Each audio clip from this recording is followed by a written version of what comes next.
de dubtes, millor anar per feina ben aviat. Contra el Santa Eulària, les dues primeres rematades a porteria van ser gol. 1-0 de Dani Marín en el minut 6 i el 2-0 de John Moya amb una rematada suau però efectiva a la sortida d'un córner.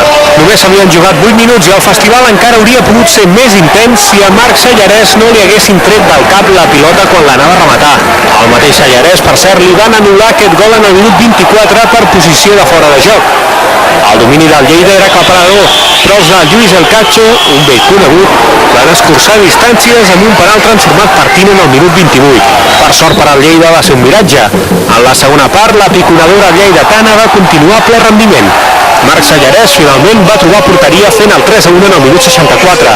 John Moya va firmar un doblet poc habitual per un defensa en una acció d'oportunisme en el 67. I Miquel Álvaro, amb la col·laboració del porter visitant Ribas, va fer el 5-1 en el minut 81.